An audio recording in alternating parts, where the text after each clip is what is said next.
जय हिंद दोस्तों। कैसे हैं आप लोग। तो आज हम बात करने वाले हैं एक ऐसी मूवी के बारे में जिसकी कहानी आपको बेहद पसंद आने वाली है। इसीलिए आप इस वीडियो को अंत तक जरूर देखिएगा और कमेंट में जरूर बताइएगा कि आप कौन से स्टेट से हमारी वीडियो को देख रहे हैं। फिल्म की स्टार्टिंग में हमें न्यूयॉर्क पोर्ट दिखाया जाता है, जहां दो ऑपरेटर्स नील और डोमिनिक एक पुरानी वेसल को रिपेयर कर रहे थे। जो वो रिपेयर कर रहा होता है तो वो प्लेट हटाता है, जिससे कि एक छुपा हुआ कंपार्टमेंट फट के खुलता है और दोनों को प्रेशर से पीछे ढकेल देता है। और डोमिनिक कहती है कि उसने कंपार्टमेंट से कुछ निकलते हुए देखा था। तभी एक शैडो नील के पास से गुजरता है और वो रिएक्ट करने से पहले उसका सर पर जोर से वार कर देता है, जिससे कि वो बेहोश हो जाता है। डोमिनिक उसकी मदद के लिए दौड़ती है, लेकिन तभी वो रुक जाती है क्योंकि वो बहुत ज्यादा डर गई थी। तभी वहां पर एक गंदा सा चूहे जैसा क्रीचर बाहर निकलता है और उसके जो पांव होते हैं वो ट्विच कर रहे होते हैं। घबरा के जो डोमिनिक होती है वो इंजन रूम की तरफ भागती है, लेकिन वहां क्रीचर पहले से ही मौजूद था और जब वो भागने की कोशिश करती है तो वो फिसल जाती है, क्योंकि नील का कटा हुआ कान उसके पांव के नीचे आ गया था। तभी वो उस अंधेरे कंपार्टमेंट में गिर जाती है जो कि उस क्रीचर का घोंसला था। और जब वो अपने आप को संभालती है तो वो अपने सामने एक बड़ा सा चूहा देखती है जो कि उसकी तरफ कूदता हुआ आ रहा था। उसके बाद हमें सेलिना नाम की एक लड़की दिखाई जाती है जो कि टर्मिनल की तरफ दौड़ती है और वहां उसकी मुलाकात पीट से होती है, जो कि फेरी का अटेंडेंट था। सेलिना को परेशान देखकर पीट उससे पूछता है कि क्या उसका कोई पीछा कर रहा है, तो सेलिना बताती है कि वो एक बर्थडे पार्टी में वेट्रेस थी, जब बर्थडे गर्ल सिंडी और उसके दोस्त उससे जबरदस्ती पार्टी कंटिन्यू करने के लिए सड़क पे ले आए थे, लेकिन दरअसल वो घर जाना चाहती थी। पीट उससे कहता है कि वो लोअर डेक में छुप जाए और बोलता है कि वो बाकी लड़कियों को संभाल लेगा। थोड़ी देर बाद सिंडी और उसके दोस्त वहां पर आते हैं सेलिना को ढूंढने के लिए और पीट उनसे झूठ बोलता है कि वो डेक पर गई है। और जब वो लड़कियां वहां पर जाती हैं तो सारे पैसेंजर्स बोर्ड कर लेते हैं। कैप्टन बिल अनाउंस करता है कि फेरी चलने वाली है और तभी माइक कमांड सेंटर से वार्निंग देता है कि एक भारी फॉग आने वाला है जिसकी वजह से उनकी ट्रिप डिले होगी। कैप्टन काफी थक चुका था और वो घर जाना चाहता था, इसीलिए वो उसे मना कर देता है और माइक मजबूरन डिपार्चर की परमिशन दे देता है, लेकिन वो वार्न करता है कि फॉग की वजह से अगले पोर्ट तक उनका कांटेक्ट नहीं हो पाएगा। और उसके बाद वो फेरी चल पड़ती है और सारे पैसेंजर सेटल हो जाते हैं। वहां पे एक नर्स होती है जिसका नाम एम्बर होता है और वो बैरी को नोटिस करती है जो कि एक जाना पहचाना चेहरा था। जब वो उसके पास जाके उसके हाथों को छूती है तो वो चौंक उठता है और बोलता है कि ये शिप कर्स्ड है। एम्बर इस बात को इग्नोर कर देती है और उसे एक एनर्जी ड्रिंक देती है। इधर सेलिना लोअर डेक पर छुपी रहती है और पीट उसे चेक करने आता है और दोनों बातें करने लगते हैं। वहां सेलिना उसे बताती है कि उसने अपनी लाइफ के जो भी गोल्स हैं वो एक नोटबुक में लिखे हैं, लेकिन उसने आज तक एक भी गोल अचीव नहीं किया है। दूसरी तरफ एक लड़का स्टैचू ऑफ लिबर्टी के कॉस्ट्यूम में दूसरे डेक पर जाता है और तभी उसे सीटी की आवाज आती है, लेकिन वो देखता है कि वहां पर कोई भी नहीं है। जब वो वापस अपनी सीट पर आता है तो उसका मास्क है। तभी वो रैट लाइक क्रीचर वहां पर आता है और उसे पीछे से अटैक कर देता है और उसकी टांगों को वो चीर डालता है, जिससे कि उस बंदे की वहीं पर मौत हो जाती है। उसके बाद वो क्रीचर टॉर्च उठाता है। इधर एम्बर अचानक से सेलिना का नोटबुक लेकर आती है जो कि उसे जमीन पर गिरा हुआ मिला था। सेलिना उसे थैंक्स बोलती है, लेकिन जैसे ही एम्बर वहां से जाती है वो नोटबुक कचरे में फेंक देती है, क्योंकि अपने गोल से वो बहुत ज्यादा थक चुकी थी। वहीं पे एक क्रीचर होता है जो कि कैबिन में चला गया था और वो उस कैबिन में जाकर अपने लेटेस्ट शिकार को खा लेता है और वो फेरी फॉग में आगे बढ़ने लगती है और एक पुलिस ऑफिसर डेक पर पेट्रोलिंग कर रहा था। तभी उसे मिकी माउस जैसी हंसी सुनाई देती है जो कि एक लैडर से आ रही थी। वो शॉक हो जाता है और लैडर पे चढ़ता है, लेकिन कोई चीज उसके पांव पर हैमर से वार कर देती है, जिससे वो नीचे गिर जाता है और अपना वेपन छोड़ देता है। जब वो वेपन को उठाता है तो उस पर फिर से वार होता है, जिससे कि उसका वो हाथ भी टूट जाता है। उसके बाद वो देखता है कि वो माउस रैट है और वो मदद के लिए चिल्लाने लगता है। तभी सेलिना उसकी आवाज सुनती है और वो उसकी तरफ दौड़ती है और जैसे ही वो वहां पर पहुंचती है उसे एक भयानक नजारा दिखता है। उसे वो रैट नजर आता है जो कि काफी भयानक था और उसने इंजर्ड पुलिसमैन के पांव को पकड़ रखा था। तभी वो उसे शिप में फेंक देता है और पल भर में पुलिसमैन का सिर ही गायब हो जाता है। सेलिना ये देखकर डर जाती है, लेकिन उसके ऊपर वो अटैक नहीं करता, बल्कि वो कातिल उसे प्यार की नजरों से देख रहा था। और हम जान पाते हैं कि उस मॉन्स्टर के लिए पहली नजर का प्यार है। वो उस पुलिसमैन की जो बॉडी होती है उसे गिफ्ट के तौर पे उस लड़की को देता है, लेकिन सेलिना को इससे बहुत ज्यादा घिन आती है और वो तुरंत वहां से भाग निकलती है। भागते हुए उसकी मुलाकात ऑफिसर डियाज, पीट और एम्बर से होती है और डर से कांपती हुई वो उन्हें सारी बात बताती है, लेकिन उसकी बातों पर कोई भी यकीन करने को तैयार नहीं था। लेकिन फिर डियाज और एम्बर सेलिना को सेफ रखने के लिए कहते हैं और खुद इन्वेस्टिगेशन करने के लिए जाते हैं। कैप्टन बिल वहां पर नोटिस करता है कि फॉग और भी डेंस हो गया है और वो रेडियो से हेल्प मांगने की कोशिश करता है, लेकिन तभी उसकी नजर एक अजीब कोलाज पर पड़ती है जो कि पुराने फेरी कैप्टन्स की एक साथ फोटो थी। तभी वो कातिल वहां पर आता है और उस पर अटैक कर देता है और वो एक स्टील रोप बिल के गले में डाल देता है, जिससे कि वो उसका सर धड़ से अलग कर देता है और जो फेरी का कंट्रोल होता है वो उसके हाथ से छूट जाता है।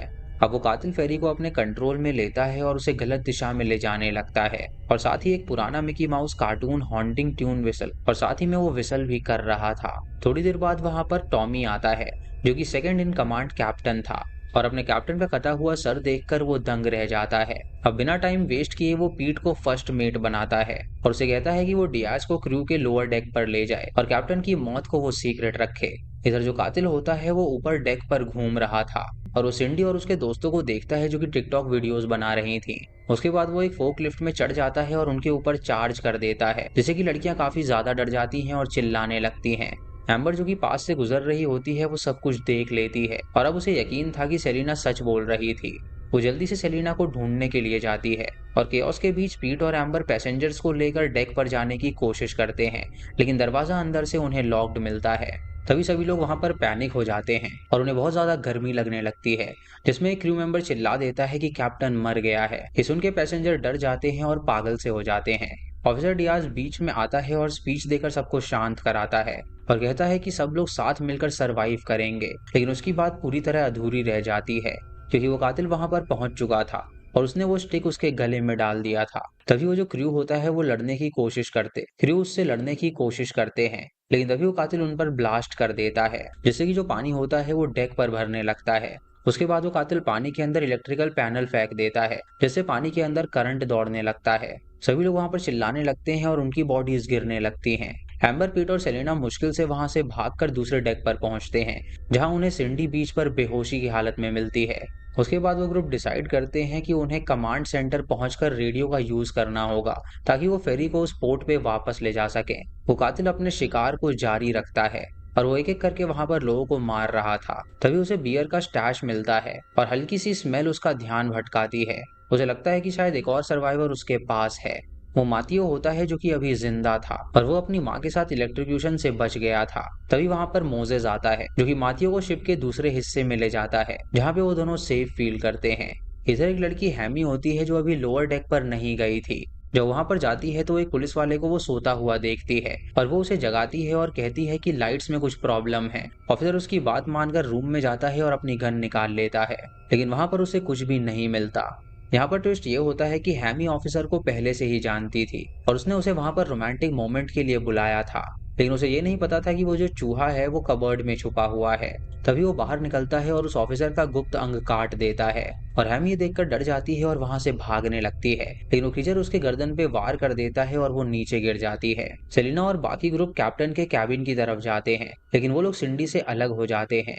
उसके बाद सेलिना अपनी फ्रेंड को ढूंढने वापस जाती है और रास्ते में उसकी मुलाकात मातियो और मोजेस से होती है, जहां मोजेस उन्हें बताता है कि कंस्ट्रक्शन बूट्स की वजह से उन्हें इलेक्ट्रिक शॉक नहीं लगा। उसके बाद पीट सबको एक साथ बुलाता है और उन्हें कैप्टन के कैबिन ले जाता है, जहां टॉमी रेडियो ठीक करने की कोशिश कर रहा था।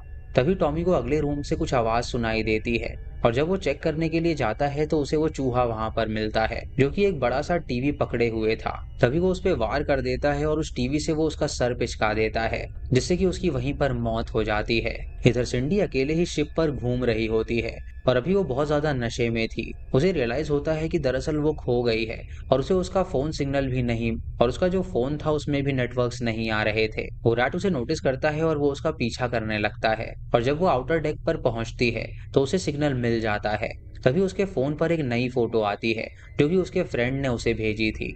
जब वो उस फोटो को खोल के देखती है तो उसके अंदर उसे वो चूहा नजर आता है। सिंडी देखकर डर जाती है और वो दूसरों को ढूंढने के लिए दौड़ती है, लेकिन तभी उसे वो स्टैचू ऑफ लिबर्टी वाले लड़के का मास्क मिलता है। जब वो उसे उठाती है तो उसका कटा हुआ सर गिरता है, जैसे कि वो जोर से चिल्लाने लगती है और जब वो पीछे पलटती है तो उसे एक और फ्रेंड की डेड बॉडी दिखती है। तभी उसके सामने वो कातिल आके खड़ा हो जाता है और सिंडी ये देखकर डर जाती है और एक दरवाजे के पीछे जाकर उसे लॉक कर देती है। वो उस क्रीचर से कहती है कि वो काफी स्लो है और तभी वो क्रीचर दरवाजा तोड़ देता है। इधर पीट और ग्रुप कंट्रोल रूम में पहुंचते हैं और टॉमी की बॉडी देखकर वो हैरान हो जाते हैं। वो देखते हैं कि सीलिंग पर ये लिखा हुआ है, A scream is a wish your heart makes। और रेडियो जो था वो पूरी तरह बर्बाद हो चुका था, जैसे कि वो कमांड सेंटर से कांटेक्ट नहीं कर पाते। पैनिक होने के बाद वो सेलिना के पांव पकड़ते हैं और तभी वो रियलाइज करते हैं कि वो बैरी है। तभी उन्हें पता चलता है कि बैरी कभी लोअर डेक गया ही नहीं, वो कैप्टन कैबिन में छुपा हुआ था। वो बताता है कि उसे उस रैट के बारे में पता है, उसका नाम स्टीम बोट व्हीली है और 1950s में वो शिप पर काम किया करता था। वहीं पे एक कैप्टन था जिसका नाम वॉल्टर था और उसने चूहों पर एक्सपेरिमेंट बनाया था जो कि मिकी माउस से मिलता जुलता था। उसका मोटिव ये था कि वो बच्चों को अट्रैक्ट करेगा और उससे खूब पैसे कमाएगा। लेकिन विली को फेरी में छोड़ दिया गया था और एक कार्गो के रूप में उसे रखा गया और वॉल्टर ने उसे अपने दोस्त की तरह पाला था। दोनों साथ में ही समुंदर का सफर किया करते थे। पर एक दिन तेज तूफान आया जिसमें वॉल्ट की मौत हो गई और तब से ही विली फेरी के अंदर ही था। लेकिन अब वो फ्री हो गया है और वो खून का प्यासा है और जो भी उसके रास्ते में आता है वो उसे मौत के घाट उतार देता है। लेकिन उसके गुस्से का रीजन एक राज भी है। दरअसल ये जो फेरी है ये वॉल्ट की ओरिजिनल शिप नहीं है, पर पैसे बचाने के लिए उसने पुराने शिप पार्ट्स इसमें यूज किए थे। इस वजह से ये जो शिप है वो शापित है। ये जानकर सभी लोग हैरान हो जाते हैं और एक रूम में जाने का प्लान करते हैं ताकि वो फ्लेयर गन्स ले सकें। तभी पीट सेलिना को कबर्ड में मिली प्रोटेक्टिव बूट्स देता है ताकि उसे करंट ना लगे। अब वो सभी स्प्लिट हो जाते हैं, जहां एम्बर और सेलिना एक तरफ जाती हैं और पीट, मोसेस और माथियो दूसरी तरफ जाते हैं। उसी रास्ते में उन्हें डोमिनिक मिलती है जो किसी तरह विली के पहले अटैक से बच गई थी। वो उन्हें अर्जेंटली बताती है कि शिप की जो पाइपिंग है वो फेल हो रही है और अगर इसे ठीक नहीं किया गया तो इंजन कोलैप्स कर जाएगा। ये सुन के पीट और मोसेस उसकी मदद के लिए तैयार हो जाते हैं और माथियो को सेफ रखने के लिए वो पीछे छोड़ देते हैं। जब वहां पर पहुंचते हैं तो वो डैमेज पाइप पर काम करना शुरू कर देते हैं, लेकिन अचानक से डोमिनिक उन पर अटैक कर देती है। वो उन्हें बेहोश कर देती है और उसके बाद अपना असली रूप दिखाती है, एक माउस ईयर वाला हेलमेट पहनकर। जैसे कि हम समझ पाते हैं कि स्टीम बोट विली के लिए वो काम कर रही है। डोमिनिक कहती है कि विली शिप का कंट्रोल चाहता है और वो किसी इंपॉर्टेंट इंसान को ढूंढ रहा है जो समुद्र में खो गया था। इधर एम्बर और सेलिना कॉरिडोर में छुपे हुए चल रहे होते हैं, लेकिन एम्बर एक तीखे कील पर पांव रख देती है जिससे कि वो चीखने वाली होती है, लेकिन सेलिना उसका मुंह बंद कर देती है ताकि वो चुप हो सके। एम्बर उसे इमरजेंसी फ्लेयर बॉक्स की तरफ इशारा करती है और सेलिना जब उसकी तरफ जाती है तो उसे हल्की सी आवाज सुनाई देती है। तभी वो देखती है कि उसके पास वो कातिल खड़ा है और उसके हाथ में कटे हुए कानों का बुके है। तभी एम्बर एक स्क्रू ड्राइवर उठाती है और विली के लेफ्ट आंख में घुसा देती है और गुस्से में विली एम्बर पर झपटता है। तभी सेलेना एक आयरन बार से काउंटर अटैक करती है जिससे कि वो उस क्रीचर को दूर ढकेल देती है और वो दोनों तुरंत वहां से भाग निकलते हैं। वो देखते हैं कि वो फ्लेयर बॉक्स खाली है क्योंकि डोमिनिक ने दरअसल फ्लेयर्स पहले ही चुरा लिए थे। इंजन रूम में डोमिनिक पीट को सब कुछ बता रही थी और फिर वो रेंच उठाती है और उसे खत्म करने के लिए जाती है, लेकिन तभी वहां पर विली आ जाता है। डोमिनिक उसकी तरफ दौड़ती है लेकिन वो गुस्से में था और बिना सोचे समझे वो अपनी आंख से स्क्रू ड्राइवर निकाल कर डोमिनिक के गले में घुसा देता है जिससे कि डोमिनिक की वहीं पर मौत हो जाती है। जब पीट को मौका मिलता है तो वो फ्लेयर लेकर तुरंत वहां से भाग निकलता है और मोसेस पीछे ही रह जाता है क्योंकि उसने डिसाइड कर लिया था कि वो इसे खत्म करके ही रहेगा। वो पीट और माथियो को भागने के लिए कहता है और फिर फ्लेयर गन को फ्यूल टैंक पर एम करता है और एक बड़ा सा धमाका इंजन रूम को और तभी वहां पर एक बड़ा सा धमाका होता है जिससे कि विली और डोमिनिक दोनों ही आग के लपेट में आ जाते हैं और पीट और माथियो वक्त पर भाग निकलते हैं। जब रूम में पानी भरने लगता है तो डेब्रिस उन्हें ट्रैप कर देता है और वो साथ में काम करके एक छोटा सा एस्केप रूटीन बनाते हैं। तभी वो जलता हुआ कातिल पीट के पाँव में काट लेता है और पीट माथियो को सेव करता है। उसके बाद वो विली का सामना करने के लिए मुड़ता है और वो विली को फाइनल शोडाउन के लिए चैलेंज करता है। सेलिना पीटो कहती है कि उसे वहां से भागना चाहिए, लेकिन शिप का कैप्टन होने के नाते वो उसे मना कर देता है। उसके बाद वो दोनों पानी के अंदर फेस ऑफ करते हैं और सेलिना और एम्बर वहां से भाग निकलते हैं। तभी एम्बर को लगता है कि विली अभी मरा नहीं है और वो डरती है कि वो वापस आएगा। जब वो जवाब ढूंढ रहे होते हैं तो माथियो उन्हें बैरी की एक फोटो दिखाता है। इसमें वॉल्ट और विली के साथ एक दूसरा क्रीचर भी था और एक क्लियर था कि वो रैट तूफान में समुद्र में गिर गया था, यानी कि वो वही शख्स है जिसे विली ढूंढ रहा था।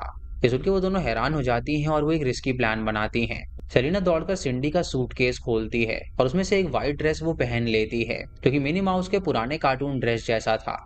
इधर एम्बर और मैथियो आउटर डेक पर पहुंचते हैं जहां एक शिप उनके पास से गुजर रही होती है और एम्बर जोर से हाथ हिलाती है और शिप का कैप्टन उसे देख लेता है, लेकिन तभी एम्बर को एक जानी पहचानी सी आवाज सुनाई देती है और जब वो मुड़ती है तो देखती है कि स्टीम बोट विली अभी जिंदा था और उसके हाथ में एक मशीटे थी। वो एम्बर पर हमला कर देता है तो एम्बर आयरन बार से डिफेंड करती है, लेकिन वो ओवर पावर हो जाती है और गिर जाती है। जब विली उसे मारने के लिए जाता है तो तभी उसे एक विसल सुनाई देती है और जब वो पीछे मुड़ता है तो वो सेलिना को देखता है जिसने मिनी माउस का ड्रेस पहना हुआ था। वो एक आंख से अंधा होने के बावजूद भी उसे देखकर फिसल जाता है और सेलेना के पास जाने लगता है। जब वो उसके पास आता है तो वो स्लेज हैमर को स्विंग करती है और विली उसे डॉज कर देता है। तभी एम्बर उसकी मदद करने के लिए जाती है, लेकिन केओस में माथियो अकेला रह जाता है और विली मौका देखकर उस लड़के को धक्का दे देता है। सेलेना उसकी मदद के लिए जाती है तो वो फिसल जाती है और वो फेरी के एज पर लटक जाती है। विली आयरन बार पकड़ता है और उसे गिराने के लिए तैयार होता है, लेकिन तभी वो रुक जाता है क्योंकि सेलिना का रूप उसे अपने खोए हुए साथी की याद दिलाता है।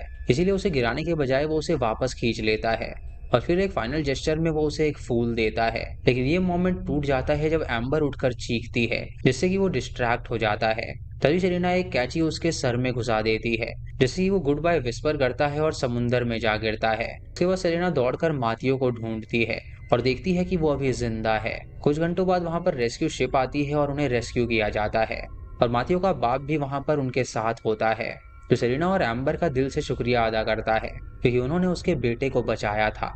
उसके बाद माथियो सेलिना की नोटबुक वापस करता है जो कि उसे कूड़े में मिली थी। अब सेलिना डिसाइड करती है कि वो अपने सपनों को कभी नहीं छोड़ेगी और वो न्यूयॉर्क में रहने का फैसला करती है। लेकिन तभी दूर समुंदर में तैरते हुए कचरे के बीच कुछ सिनिस्टर होता है। हम देखते हैं कि विली की बॉडी रिकवर हो गई है और वो दोबारा से जिंदा हो जाता है और इस बार वो अकेला नहीं था, उसके साथ उसकी खोई हुई साथी भी है। और अब ये न्यूयॉर्क की तरफ निकल जाते हैं बदला लेने के लिए। इधर कमांड सेंटर में माइक पर रेडियो को सिग्नल मिलता है और ये पीट होता है और वो भी जिंदा था, जो कि शिप के अंदर कहीं पर था और मदद मांग रहा था। माइक उसे बचाने के लिए तैयार हो जाता है। ये राज रहता है और ये फिल्म यहीं पर खत्म हो जाती है। तो दोस्तों, ये थी इस फिल्म की कहानी। आपको इसी कहानी कैसी लगी आप हमें कमेंट सेक्शन में जरूर बताइएगा। चैनल पे नए हैं तो इसे सब्सक्राइब करें और बेल आइकॉन दबाएं नोटिफिकेशंस के लिए। और दोस्तों, वीडियो को लाइक और शेयर करना बिल्कुल मत भूलिएगा।